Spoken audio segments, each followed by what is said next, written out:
Chers téléspectateurs de Guel Afrique Télévision, bonjour. Bienvenue dans notre bulletin d'information de 15h à la une. Les affrontements ont repris ce week-end entre les forces armées de la RDC, FARDC, et la coalition Zaïre-CRP, dirigée par Thomas Lubanga Dilo, dans le territoire de Djougou à Nitori.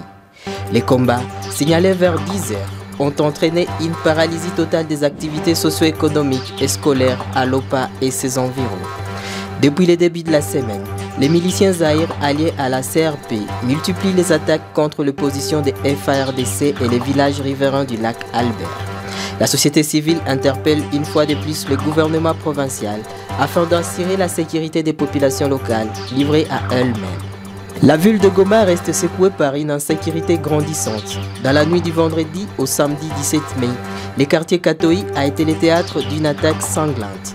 3 personnes ont perdu la vie. L'une a été tuée sur place, une autre a succombé de ses blessures quelques heures plus tard. Un jeune homme a été abattu alors que les assaillants prenaient la fuite. Les quartiers, situés dans la commune de Karisimbi, sont régulièrement ciblés par des bandits armés, profitant de l'absence d'un contrôle sécuritaire effectif.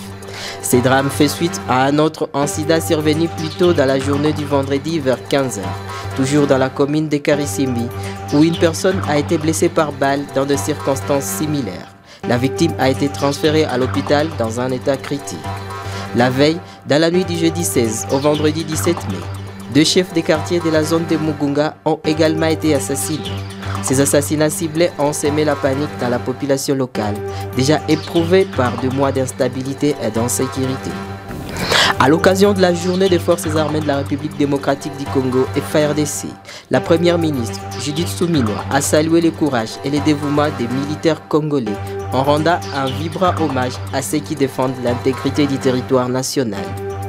En ce jour symbolique, nous honorons la bravoure de nos soldats qui, au prix de lourds sacrifices, protègent notre souveraineté et assurent la sécurité de nos concitoyens, a déclaré Madame Suminwa. Elle a également tenu à saluer la mémoire des militaires tombés au champ d'honneur, qualifiés de véritables héros de la nation.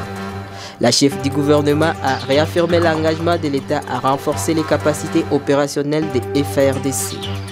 Le gouvernement reste déterminé à améliorer les conditions de vie et de travail de nos militaires pour construire une armée toujours plus professionnelle, efficace et respectée.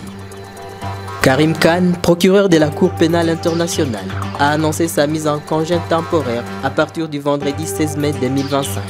Cette décision survient dans le contexte d'une enquête en cours menée par les Nations Unies depuis novembre 2024 portant sur une présumée faute professionnelle. Selon plusieurs sources médiatiques, l'enquête concerne des accusations de comportements sexuels inappropriés.